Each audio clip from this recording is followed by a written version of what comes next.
think we'll get started. As you might know, November is Lung Cancer Awareness Month, and this is the perfect time for us to talk about how we might optimize our survivorship, how we might go from kind of transitioning from all that we've been through, if we've recently been through treatment, back to a life that we recognize as maybe our own.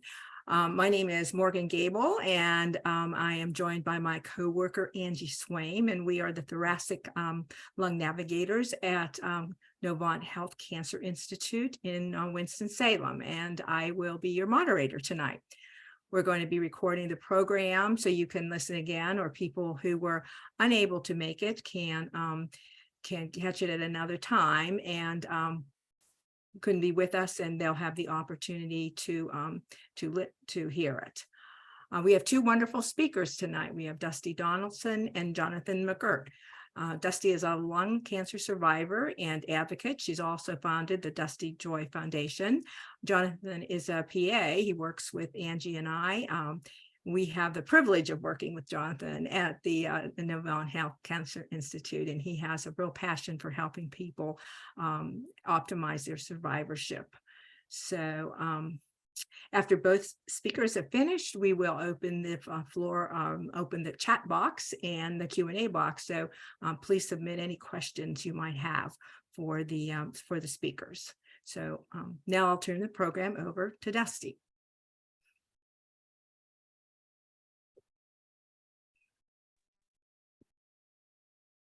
Thank you so much, Morgan. It's good to see you and Angie. So I'm Dusty Donaldson, a long-term early stage lung cancer survivor. And I thought what I'd do this evening is to just share a little bit about my own journey. And hopefully there might be something in there that might inspire others as to how they can be an effective advocate. So I was diagnosed with stage 1B lung cancer in 2005. Now, I had surgery on to remove my upper and my middle lobes from my right lung, and then I had some chemotherapy, and I have had no further evidence of disease since that time. So I'm 17 years now and counting. I'm in a very good health, so I'm very grateful for that. And I'm also I have a responsibility. I feel like I have a responsibility to help speak for others who cannot speak for themselves. But at any rate, back in the early days when I was first diagnosed, I wanted to do something. So the first thing I did was I volunteered at the hospital in the ICU ward, because I thought that might be where, I had my surgery and I was recovering, but it wasn't really a fit. I wanted to be around cancer patients more. And so very quickly after that, I went to the resource center, and I was at a different facility, not at Novant, but I was at Wake Forest, and they didn't have many resources for lung cancer. And so I made it my mission to bring in more literature and information for people who might be facing a lung cancer diagnosis. It's a very effective way to be an advocate, is to help other patients coming in there looking for information about lung cancer. So even I was just a few months into my journey, and I was doing that and enjoying it. And then I started volunteering with some nonprofit organizations that focused exclusively on lung cancer. And that is where I really loved doing whatever it was I was doing. And we started working with nurse navigators at Novant and other cancer centers in this area. We put together 5Ks as fundraisers and awareness events, and worked our tails off, to tell you the truth. I had never been to a 5K, had never done a 5K, didn't even know what 5K was. I now know, but yeah, it was a learning curve, but I enjoyed it, and I'm glad I did it. Kind of got burnt out on the 5Ks. I don't know how many we did, maybe 15 or 20 over the years, but eventually I realized that I had some other things in my heart that I wanted to do. And rather than trying to talk somebody else into doing them, I thought it might be better for me to just start my own nonprofit and do them. Now, I started the DustyJoy Foundation in 2010. Our mission is all about raising awareness about lung cancer and education and early detection. And we also are working with a lot of the biomarker groups, but that's for another topic. So I did not realize what our programs would be when I started the nonprofit. I imagined it would be one thing, but it actually turned out to be something else. Now, Cancer Services was very instrumental in my early days. They have a lung cancer patient group, and I was a part of that group. After about 2 or 3 months into my journey, I started going to the meetings once a month, and it was a lifeline to me. I loved those monthly meetings. It was right in the middle of the day, but I worked in the same city. And so I was able to take my lunch break and go to the meetings. And I, felt so empowered by being with other patients who had been on a similar journey ahead of me. And so I could learn so much from them. It was just a bonding experience and truly empowering. So I was with that group for about 8 years. And then eventually, someone came to me from like 50 miles in the opposite direction. And they said they wanted to be a part of a group, but they could not physically make it to that meeting in Winston-Salem. So we realized we really needed another group. And so I started one group here in another group here in the Triad that we met in the evenings. Winston-Salem group met in the days. And so then one thing led to the next. And now we have a network of educational patient groups. And we meet once a month. We have expert speakers. We learn from each other, and we do. We just had our gala last weekend, and it was really inspiring. We get our hearts broken because we lose so many folks, but we do what we can with what we have, and we encourage each other and teach each other and inspire each other. It's really, I think, a beautiful thing. Now, I wanted to talk a little bit about what does it take to be an advocate. I mean, yes, you can sit beside scientists and review research proposals. You can be a research advocate. I am a research advocate.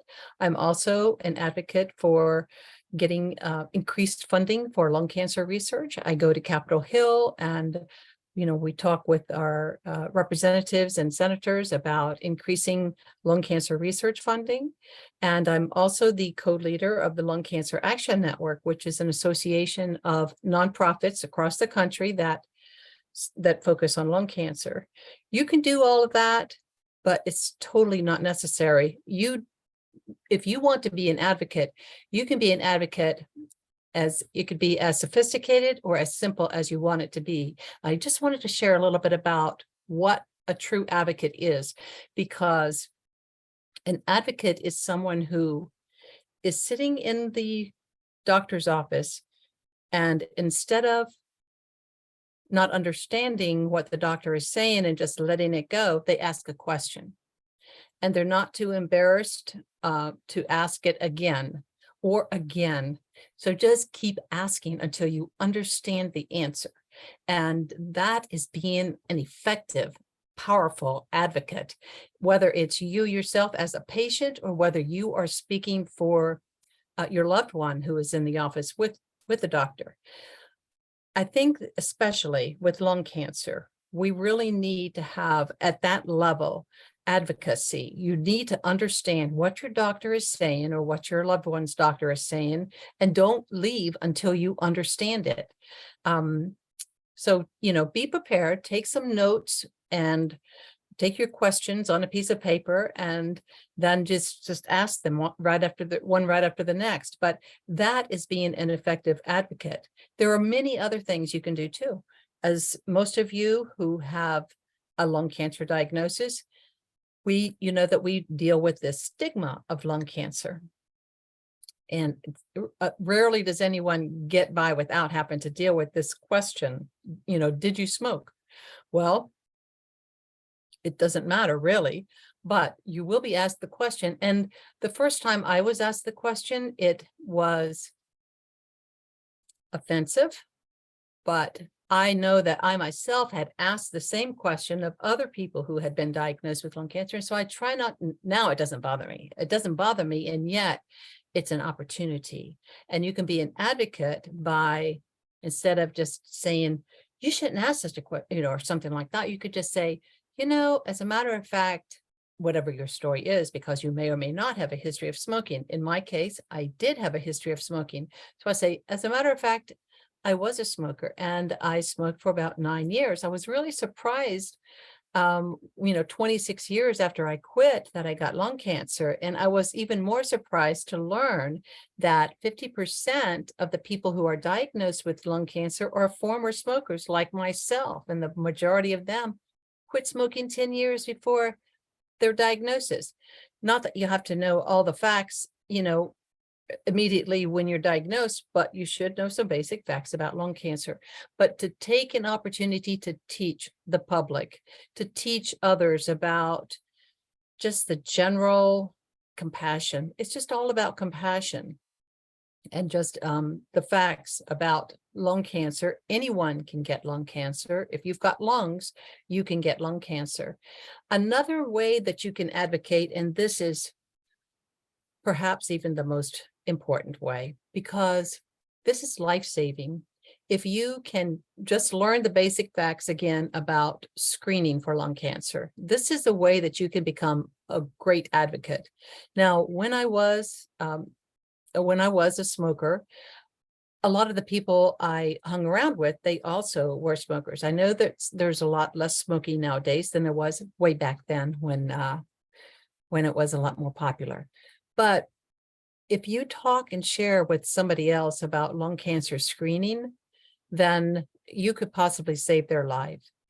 They're not going to find out about it from, PSAs on television or something, because they're just not there for some reason. I don't know why, but there are lung cancer screening programs at Novant, at Wake Forest, at Cone Health. They're everywhere, lung cancer screening programs, and it's a pretty effective way of advocating and it potentially saving somebody's life. So I just wanted to bring that up. And if it's okay, I will just tell you that the guidelines are that you need to be 50 years old and older, and also have a history of smoking, what they call a 20-pack year smoking history. So a 20-pack year would be, let's say, for example, you smoked a pack a day for 20 years. That's a 20-pack year smoking history. You could also say 3 packs a day for 10 years. That's a 30-pack year. Well, you would qualify for lung cancer screening, which is a low-dose CT scan. It's quick and easy and covered by insurance as well. So I think I'm getting on a little soapbox here. I don't mean to, but let me just check real quick and see if I've made a couple of notes about some things I wanted to share with you.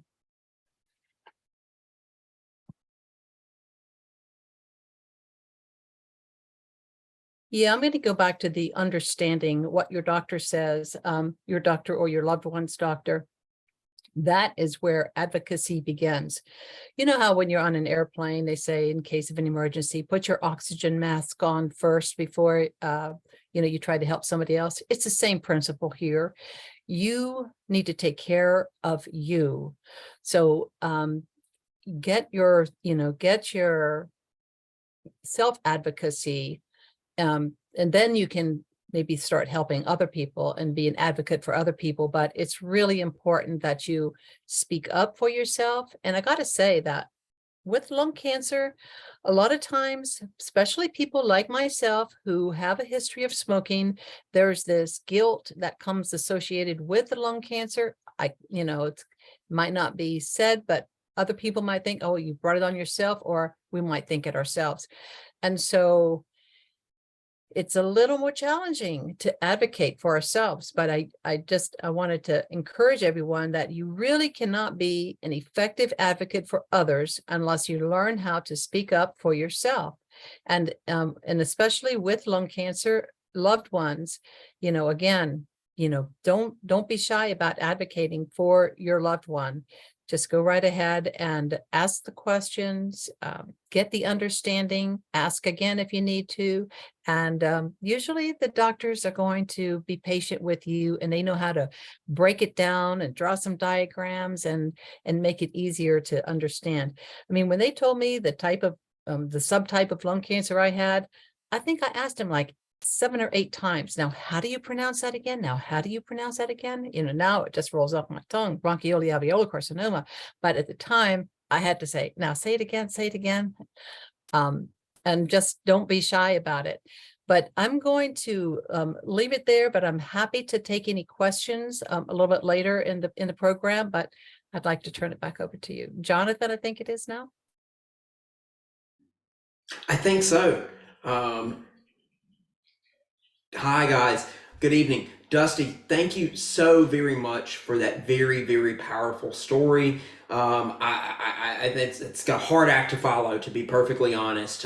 Your call for patient advocacy, for patients to advocate for themselves, is a very, very strong and well thought out plea for patients to be better, to be advocates for themselves and to really understand what they're going through.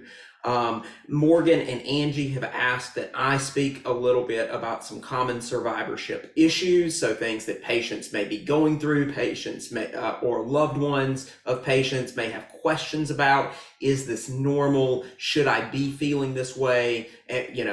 Should I be concerned? And I'm happy to give that presentation this evening, so you guys don't have to stare at me the whole evening. I'm going to share my screen here so that we can go through. If everybody just wants to give me a thumbs up that they can see my screen, and that perfect, Yes, perfect, excellent. Okay, well, again, my name is John McGuirt. I work with the delightful Morgan and Angie at Novant Health. I'm one of the physician assistants, and we each have a sort of special, specialization that we do, a type of cancer that we like to treat the most. And for me, it's lung cancer. A little bit more about me. I am a native South Carolinian. I grew up in the low country of South Carolina, right outside of Charleston and West Ashley. I stayed in South Carolina for my undergraduate degree at the University of South Carolina. I got my master's of public health there in 2010. I returned to Charleston and worked at the Medical University of South Carolina for about 6 years in cancer research, enrolling patients on clinical trials for various types of cancer, lung cancer included. And I really enjoyed that job, but my favorite part of that job was interacting with patients. And that's why in 2016, I've started to apply to PA schools across the country and ultimately landed in North Carolina at Wake Forest School of Medicine, their PA program. It's a wonderful program, makes some of the best PAs in the country, if I don't mind say so myself. And then in 2018, I joined the team at Novant Health, and I have been there ever since. This picture is how I want to start our discussion this evening. That's not me, but that's my sister. The little child is my sister. You can tell curly hair runs in the family. She is sitting on my dad's lap. This is my grandfather. This was Joe McGuirt, affectionately known as Red by his coworkers. He was the first person that I ever met with lung cancer. I was 7 years old when he passed away from small cell lung cancer, and I remember I didn't know what lung cancer was at the time, but I remember seeing his journey, and I remember seeing what it took from him. And so as I have grown, as I went to PA school, and as I have worked in this field, I always am brought back to that same early time in my life, as I watched my grandfather go through his battle with lung cancer, and he remains one of my biggest inspirations, and I do miss him dearly. He taught me how to fish. He taught me how to change the oil in a car, even at 7 years old. He was a really remarkable guy. All right. Before we delve into some of our survivorship issues, I always like to start talks off with talking about how common a certain cancer is. No matter what cancer I'm talking about, I like to talk about the statistics, and that just sort of helps people realize how common or at times uncommon cancers are. But lung cancer is very common. As you can see, this year we're predicted to have just shy of 250,000 cases of lung cancer diagnosed in the United States. This is right under breast cancer. This is right under prostate cancer in terms of most common cancers that are being diagnosed. The graph on the bottom of this screen shows two things. It shows the rate of new cases of lung cancer, and then it shows the amount of people that die of lung cancer each year. And if you look all the way to the far end of the graph, as far out as it goes, you can tell that both the number of cases that are diagnosed each year and the amount of people that are dying of lung cancer each year are decreasing. And these are both very encouraging. Obviously, we don't want anyone to get lung cancer, but for those that do, our treatments are much, much better, and that reduces the amount of people who are going to succumb to their disease over time, and it increases the number of survivors that we have. All right. Our next slide here is another graph that this time we're looking at new cases of lung cancer, and it looks at who gets lung cancer. So it breaks it down into the columns as male and female, and then the bars sort of show us which races or ethnicities get diagnosed with lung cancer. The only reason I put this up is not to say anything other than it's very obvious that lung cancer affects everyone: male, female, black, white, Hispanic, all races, sexes are affected by lung cancer. If we talk about how old people are when they get lung cancer, it is a disease of people who have some age on them. You can see there that 65 to 74 years old is the most common age bracket that lung cancer is diagnosed. The median or most common age, if you take everyone, all comers, and average them, is 71 years old. But I want to point out that there are people who are much younger. I'm 38, so there are people that are my age that are diagnosed with lung cancer. We treat those people at Novant. And then there are people that are, older than most people on this call, 85, 84 and above, that get diagnosed with lung cancer. So again, like the race and ethnicity slide, all races and ethnicities get it, and all ages are affected by lung cancer as well. So for those on the call that perhaps have wondered, well, am I a survivor of lung cancer, or is my loved one a survivor of lung cancer? The most widely accepted definition of the term cancer survivor is any person who has been diagnosed with cancer starting the day of their diagnosis until the end of life. This includes if you've gone through definitive treatment and are in a long-term remission or cure like Dusty, or this is if you are still going through active treatment with chemotherapy, immunotherapy, or radiation. Even though you're still receiving those things, the moment you were diagnosed with lung cancer, we consider you to be a survivor. Now, obviously, the issues that survivors face in those very early stages of diagnosis and treatment differ greatly from those of someone who is 15, 20 years out from their lung cancer diagnosis, but still, everyone falls under that same umbrella term of survivor. So in medicine, we love to really get down to the nitty-gritty of things, and we study things on a very granular level. We know that helps our understanding and ultimately helps us take better care of people. So when I say, why do we care about survivorship on this slide, I'm talking about why do myself, the docs that I work with, Angie and Morgan, why do we care about lung cancer? And that's because we know that overall survival is increased if each of these little boxes we improve upon, right? And we go through each of the little boxes there and we say, okay, how can we optimize each one of these? And then we make studies based on each one of those sub bullets to say, okay, how can we improve this? And that's all well and good. And that's certainly something that I love talking about. And I could talk about this for the whole time tonight. But why do patients care about survivorship? It's because ultimately survivorship equals a patient's overall quality of life. If a lot of issues plague patients during their survivorship, then their quality of life isn't as good as we want it to be, and certainly not as good as the patient or their loved ones want it to be. So we care about it on a much more granular level, but patients ultimately care about this because this is what constitutes quality of life.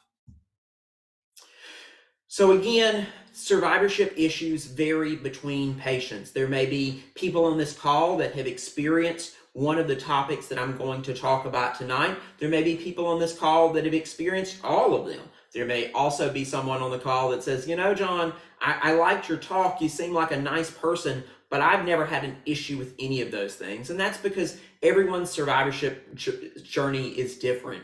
But what I have tried to do, given the fact that I treat lung cancer patients every day, is I've tried to pick some of the more common themes that I hear from patients time and time again, and sort of talk just very, very superficially about each one, sort of to normalize this, to say, okay, these things are very normal, and then also to get those wheels turning to say, well, the next time I'm at my provider, the next time I'm at my doc appointment, I'm going to ask about this because I know this is an issue that other people face, and I'm going to be an advocate for myself, and I'm going to get to the bottom of this, and I'm going to get some help with this. So the first thing I'd like to talk about tonight is pain. Pain is a very, very common symptom that all cancer patients have, but particularly lung cancer survivors report pain about 50% of the time, even after they've completed their treatment. Now, pain comes in many different forms. There are many different causes for pain. For patients that have had surgery, for example, there's a whole class of pain called post-thoracotomy pain, and this is typically right at the site where patients had their surgery. It can be a very sharp pain, sort of a numb feeling, sort of an electrical shock sensation, and that differs greatly than someone who is undergoing treatment and has a lung cancer that's pressing on a nerve in their back.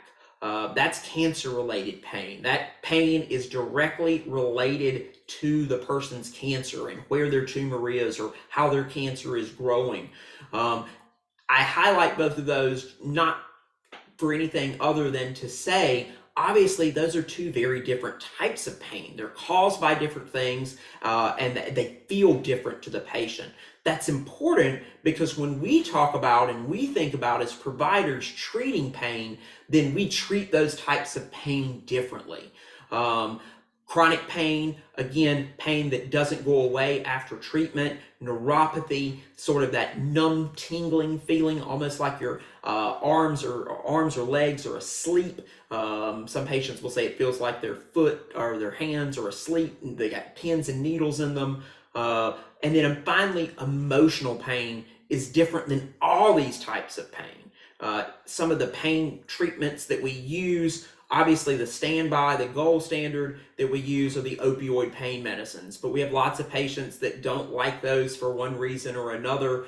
Many times they constipate patients, many times they cause sedation, and patients say, I don't like the way that makes me feel. That's when we think about adjunctive pain medicines, particularly if the pain has a neuropathic component. We can use some non-opioid prescription pills that really target nerve pain and that are not as sedating typically as opioid pain medications. Still out there again are procedures to block nerves or to numb up areas of the body that are done by our colleagues in pain management. Acupuncture through integrative medicine at Novant or through the community. Wake also has an acupuncture program, has been shown to reduce pain in many people, and meditation the same. The one caveat to all this that I want to make is that all those types of pain are similar and are treated similar with the exception of emotional pain. Every once in a while, I will meet a patient who sort of confuses physical pain for emotional pain, and they attempt to treat their emotional pain with physical pain medicines, and that's simply not very effective in treating emotional pain. So we have to sort of parse those things out and talk about why perhaps their pain isn't well controlled by traditional pain medicines, and sometimes it's just because there's an emotional component to that. The next issue that I'd like to highlight tonight is fatigue. Fatigue is common amongst all cancer patients, again, both in the early stages of treatment and sometimes persist. Now, this isn't the fatigue that I or Angie or Morgan have after a hard day at the office. This is persistent exhaustion that doesn't match your activity level. I did a load of laundry and I was spent for the rest of the day. I did the dishes and I was just wiped out for the rest of the day. Or maybe I went, out with some friends to lunch and I had a great time. Everything was going good, but I came home and for 2 days after that, I was just totally wiped out. Those are the types of fatigue symptoms that I hear a lot of my cancer patients talk about, and even some survivors.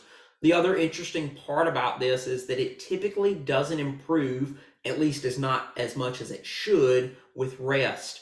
So patients say, I sleep great at night. I sleep 12 hours sometimes, but I wake up and I'm still tired. Why is this fatigue different than the fatigue that we normally get when we overdo it? The long and short of the answer is we're not entirely sure. We know that cancer itself changes the way our body processes energy. We know that treatment is taxing on the body in many different ways. Even after we complete treatment, that exhaustion can continue. There are, thankfully, some strategies that we can use to combat cancer-related and survivorship fatigue. One of the most common things that I recommend people who are really struggling with this is to keep a diary. Sort of write down your activities throughout the day and write down when that fatigue sets in. Write down when those crashes happen. And if you do that, you can typically establish a pattern. Well, I'm doing pretty good until lunchtime, and then I need a little nap. Then I have a little another burst of energy, and I'm good again until about 6 or 7 at night, and then I'm kind of wiped out. Once we establish that pattern, then you can almost start thinking about your energy as money, and you have to sort of keep an energy bank. So if you know there's something that you want to do in the afternoon, but you typically have a crash right before lunch, then maybe that's the day that you need to sleep in a little bit extra, or maybe take a little power nap in the middle of the day so that you've got a little bit of energy left in the bank for that afternoon activity.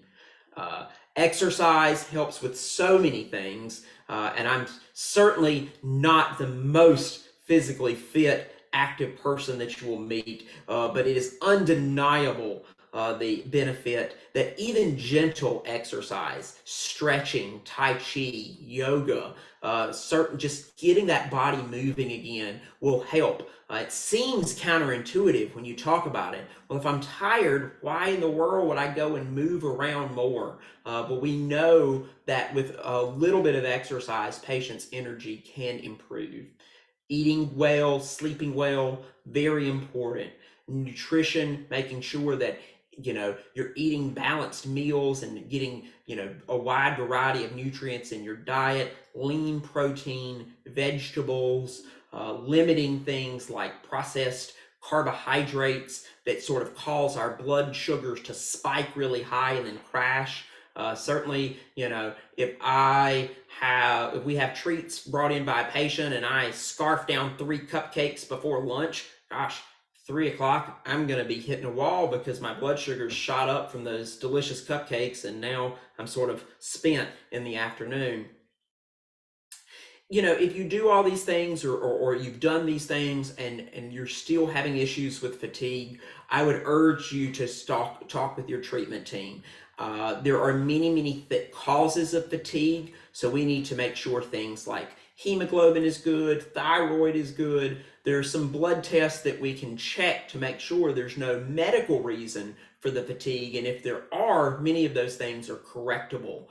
So making sure that you're keeping an open line of communication and really being honest and open about the fatigue, where no one judges no one judges patients for saying, I'm really tired. We don't walk out of the room and say, gosh, if they just, get off their rear end and do more, they'd feel better. We promise that's not the case. We really want to hear these things, because if you don't tell us then, and you say, no, everything's fine, I'm able to do the things that I want to do, we can only take you at your word. So obviously being very open and being an advocate for yourself again and saying, no, this isn't how I want to be, will help us to move the process along in figuring out how to best improve fatigue. The next thing I want to talk about is dyspnea. Dyspnea is a fancy medical term for being short of breath, or not being able to catch your breath, or for being more short of breath than you would expect with minimal activity. So giving out of air really quick. These are all things that I hear patients say. Dyspnea is a very problematic thing because it can make many other issues worse. Fatigue, for example. If you're short of breath all day long, you're going to be fatigued. That's just how our body responds to being short of breath. Certainly, if you have any component of anxiety, the quickest way to make a non-anxious person anxious is to get short of breath. We've all been underwater too long, or we've all, been running really fast and say, oh my gosh, I can't catch my breath. If that feeling persists, it sends off all the red panic buttons and all the red flags in our head, because one of the things our brain absolutely does not want to do is to go without oxygen. Vice versa. There are many things that can, like anxiety or fatigue, that can make people feel short of breath. And many times being short of breath is what we call in medicine multifactorial, meaning that there's not just one thing going on, but several things going on. The management of dyspnea, like the management of fatigue, really depends on a couple of different things. And there are certainly different things that we can try in order to improve a patient's breathing. Exercise makes the top of the list again, whether this is gentle walks back and forth around the house, or to the mailbox and back, or whether this is a formal pulmonary rehab that's done supervised in a medical setting, is really dependent upon the patient's preferences and then their needs. There are certainly many medications. Many patients who have lung cancer are already on some form of inhaler for another diagnosis, but there are things that we can change and tweak, and that can sometimes make breathing better. Oxygen, we get asked about oxygen all the time. Patients say, well, I'm short of breath, I think I need oxygen. And that's sometimes very true, but sometimes it's not just a matter of putting oxygen on someone. Sometimes you can put oxygen on someone and their perception of their shortness of breath doesn't actually change. That only really helps if a person's blood oxygen level that we measure with the little blinky light on your finger is below a certain amount. If you're running in with an oxygen saturation of 90% and you're short of breath, putting oxygen on that person isn't going to make them feel any less short of breath. But if their oxygen saturation is 70, it's going to make them feel a whole lot less short of breath. So it really just depends upon the circumstance. And again, meditation, light exercise goes a very long way. I wanted to touch base on a few psychological issues that survivors frequently face. Depression. Depression is more than just being blue or sad, and it's a very common thing. Up to a quarter of lung cancer survivors report at some point in their journey having feelings of depression. And the way I think about depression for my patients is these are patients that have their thoughts mostly live in the past. I wish I could have done this. I should have done this. If I hadn't have done this, this wouldn't have happened. Contrast that to anxiety. That's future thinking. I am so worried about my next treatment. I'm so worried about my next scan. In fact, we have a sort of euphemism or a colloquial term in oncology called scanxiety. That's a real thing. Patients dread and fear and are anxious over their scans, even if they're 5, 10 years out from their lung cancer diagnosis, if we get a scan or they get a scan for something else, that is a very anxiety provoking thing, because your whole life sort of can get wrapped up in this fear of recurrence. So that's probably absolutely the most common fear that I hear among cancer survivors is that fear of recurrence. I love this quote. I had to put it in. I couldn't have put it any better myself. If I tried for a week, I wouldn't have come up anything better. This was an article in Time magazine all the way back in 2011, over 10 years ago, when the field of cancer survivorship was really in its nascent stages, really in its early stages. And they interviewed a cancer survivor who said, "Scans are like revolving doors. Emotional roulette wheels that spin us around for a few days and spit us out on the other side. You land on red and you're in for another trip to cancer land. Land on black, we have a few more months of freedom." I like that because he goes to point out that even if the scan is good, he says that, there's only a certain amount of time before I know it's going to come back around again. And that's a very common thing, that you never sort of get out of that revolving door. And that's what we hopefully help people work on when we help them with anxiety. One of the easiest and best ways to manage these issues is to talk about it. Talk about your feelings and fears that you or your family members have, not only with your providers, but with your nurses, and make sure that we understand how much this is affecting your life. Again, we see people in snapshots, 15-minute visits, 20-minute visits. These are snapshots into your whole life.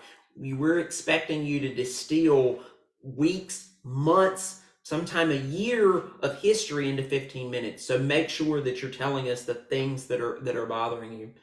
Support groups like the ones that are offered through cancer services, counseling via a church or via a professional counselor is nothing to be ashamed of. It absolutely asking out and reaching for help and saying, this feels bigger than me. That's that's nothing to be ashamed of. That's actually something to be proud of, and something to say, I am willing to admit that I have something that I feel like is bigger than me and that I need help with. There are certainly very good treatments if needed. Many people don't need treatment with medications, but if you do, there are many excellent treatments that don't cause many side effects. And then certainly, if you have a spiritual side, then of course meditation, mindfulness, prayer are all very effective ways of sort of bringing yourself down in the moment. If you're having a particularly anxious day, or you're in the parking lot for the scan, or you're in the parking lot waiting to get the results of a scan, those little things, those little affirmations, those little prayers can really sort of bring you back down to earth. Finally, we're wrapping up. I do want to talk about stigma. Dusty brought this up and made some very pertinent comments on it. From a provider's perspective, I also want to say that the stigma that lung cancer patients face is terrible. It negatively impacts every aspect of a lung cancer patient's journey from beginning to end. I think that too many patients, too many patient family members, too many people in the community think that somehow a lung cancer is a deserved cancer or an earned cancer. And that couldn't be further from the truth. Let's address the elephant in the room. Yes, lung cancer is caused by tobacco use, right? We know that now. However, look at the picture that I put on the slide. That's an ad from the 60s and 70s about Lucky cigarettes. And it's talking about how doctors prefer Lucky brand cigarettes.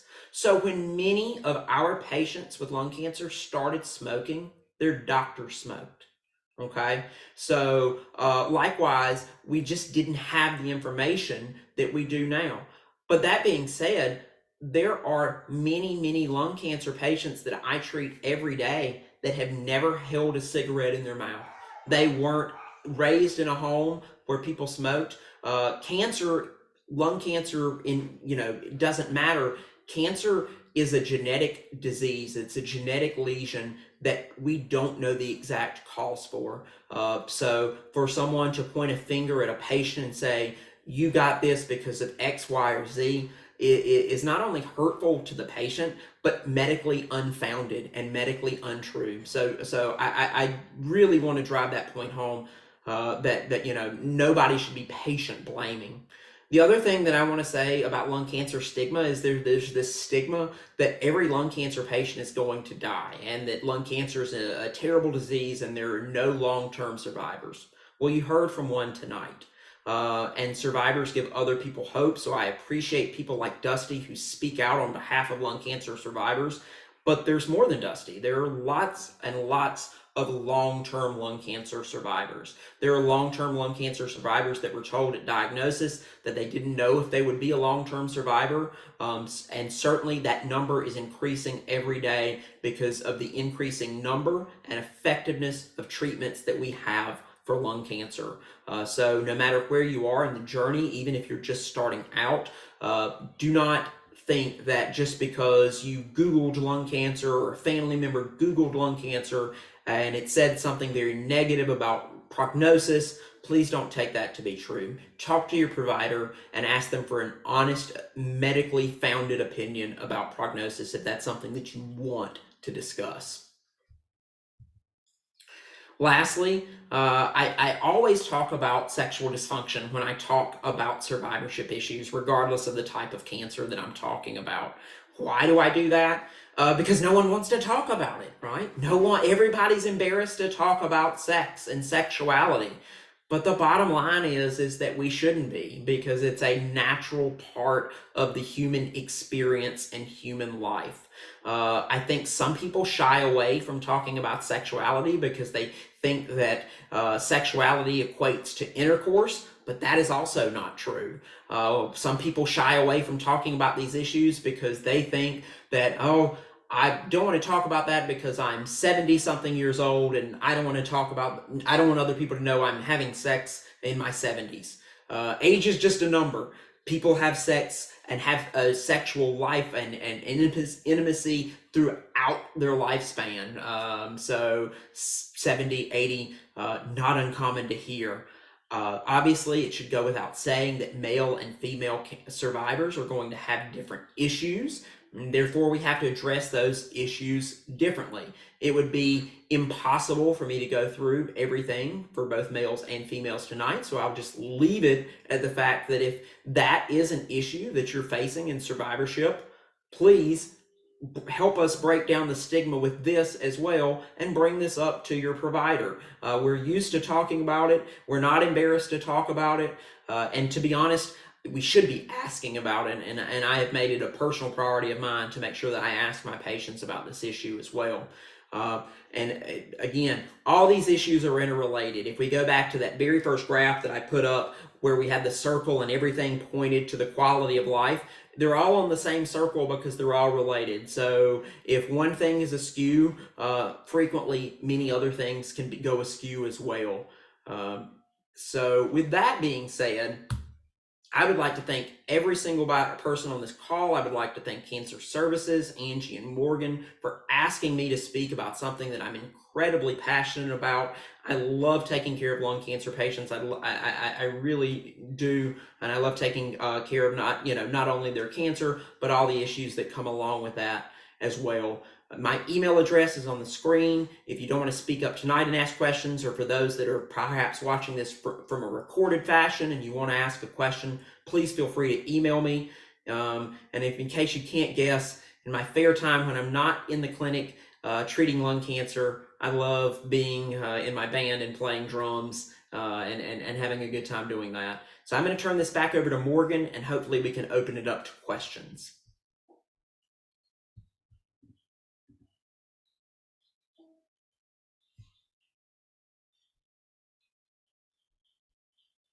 Morgan, are you with us? I am. I'm just having some trouble getting my video and audio up again. There we go. Did that work? I'm unmuted. I'm on and on the video. So anyone who has any questions, be sure to put them in the chat box. We are having a drawing tonight for a gift card. And so after the question and answer session, we will name the winner of the gift card, $50 gift card.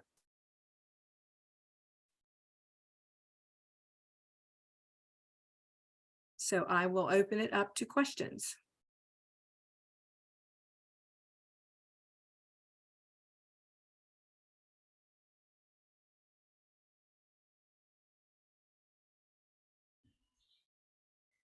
I know I didn't do that good of a job. I know someone has a Someone has to have a question.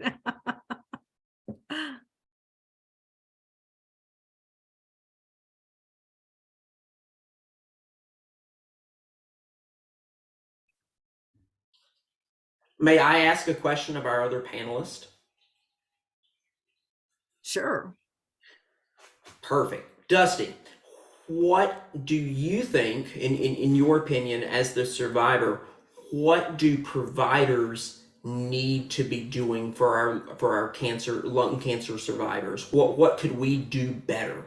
What do we need to ask about? What are we missing? Well, that's a great question, Jonathan. And I'd like to say depends on the provider.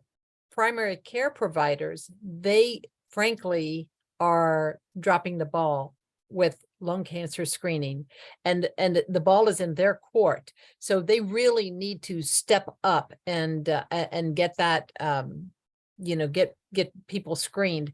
But for those people who are in the caregivers for lung cancer patients, this is something that I think is overlooked a lot. The value of palliative care, and also the distinction between palliative care and hospice. A lot of people, they just think it's one and the same.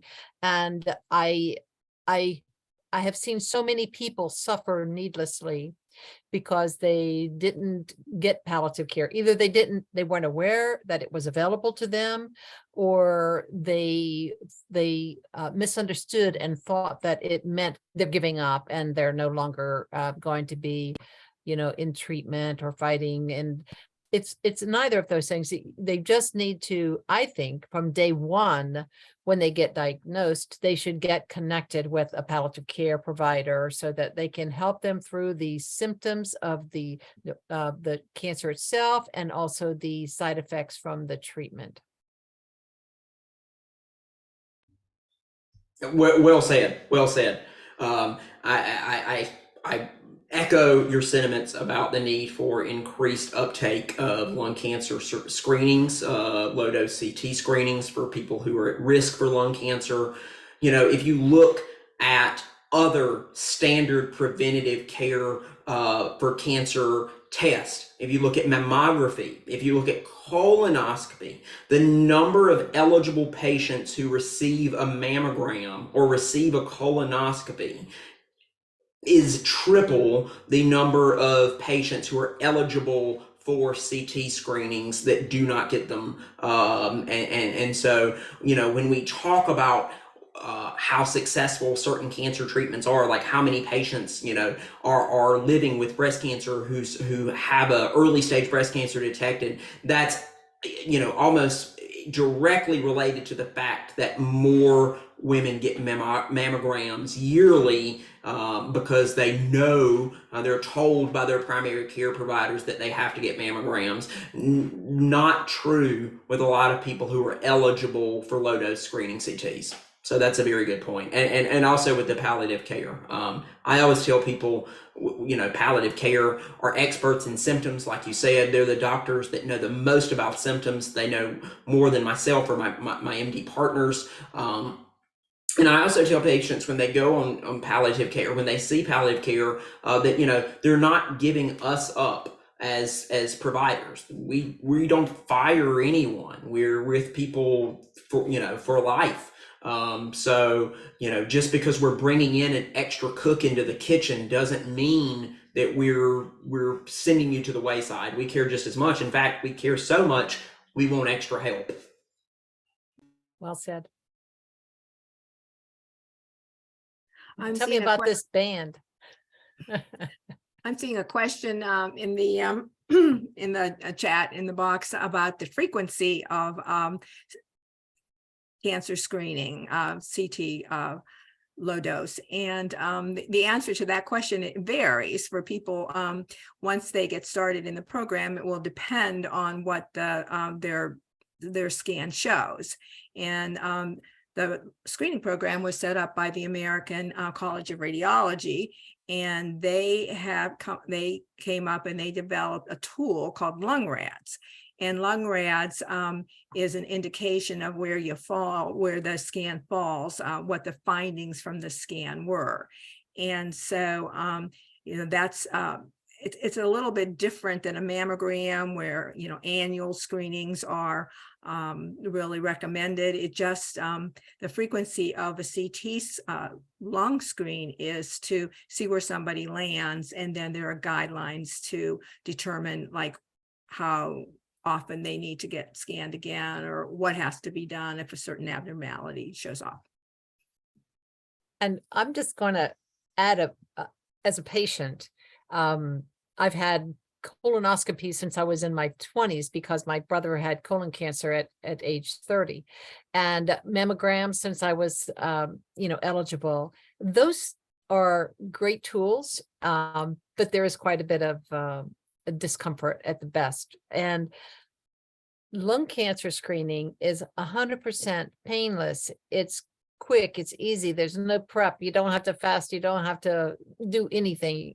It's just, you just lie down on the table and let the scan run over you. I mean, run through, and it's done. It's 2 to 3 minutes tops. But now I understand there's some emotional anxiety that might come with that, like Jonathan was talking about with scanxiety. It's really it's there with the screening as well, but it's really a small price to pay, I think, for early detection. No needles, no contrast, so no needles, nothing to drink. You're absolutely right. I think we have a couple of people with hands raised. Since this is a webinar, can people please use the chat for their questions? That's the way we have to do it this evening.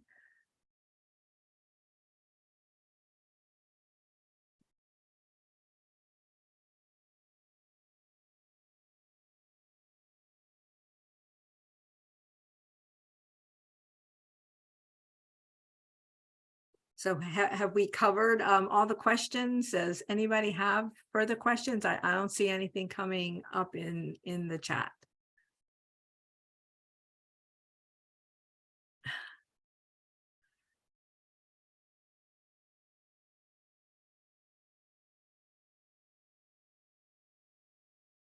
Okay, well, I guess I don't see any further questions. Want to really thank Dusty and John for sharing their information with us, and really appreciate it. And the end of our program will be the winner of our $50 gift card, who is Lynn Abbott McLeod.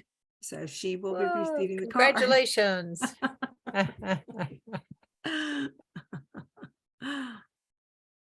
Thank you so much for doing this. Well, we appreciate you're doing it, and I really appreciate your advocacy discussion, because advocacy can go a long way, not only for other people, but for the advocate themselves. Thank you, and I appreciate what you folks do with giving out the Hope Totes to your patients. We really appreciate that. Thank you. You are welcome. Patients love it. It really, you can have a very serious conversation, and once you hand that over to them, they're really intrigued by what's inside of it and appreciative. Wonderful. So that is it for our meeting, and hope everyone has a good evening. Thank you so much. Thanks so much. Welcome. Bye-bye.